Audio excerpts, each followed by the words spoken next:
Good morning. This is Father Stephen Kelly from St. John's Church in Detroit. We're continuing our series of daily morning meditations, where we generally look at one or another of the lessons that are assigned for morning or evening prayer, what is known as the Daily Office Lectionary. Today for Tuesday, let's take a look at the second lesson that's assigned for evening prayer, and that is from the book of the Acts of the Apostles. We're on chapter number 26, beginning at verse number 24. And as he thus spake for himself, Festus said with a loud voice, Paul, thou art beside thyself. Much learning doth make thee mad. But he said, I am not mad, most noble Festus, but speak forth with words of truth and soberness. For the king knoweth of these things, before whom also I speak freely. For I am persuaded that none of these things are hidden from him, for this thing was not done in a corner. King Agrippa, believest thou the prophets? I know that thou believest. Then Agrippa said unto Paul, Almost thou persuadest me to be a Christian.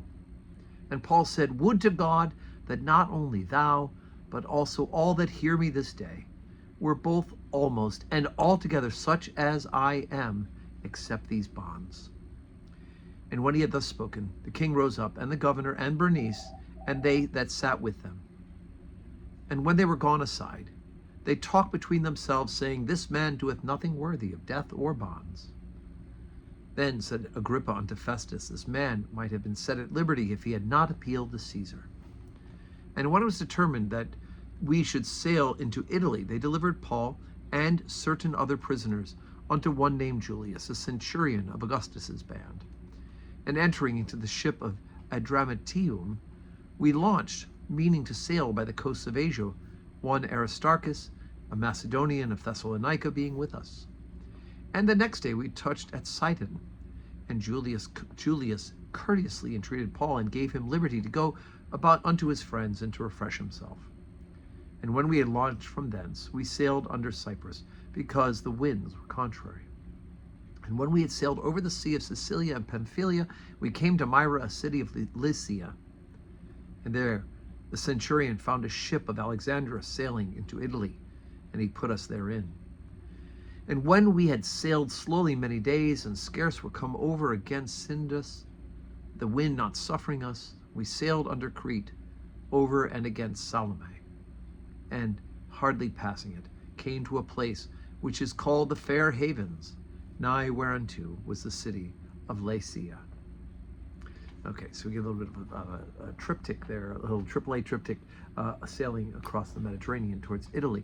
But as you see here, they keep accusing Paul of theological things, and King Agrippa is so absolutely enthralled by Paul's testimony. He says, well, would you make me a Christian? You've almost done it.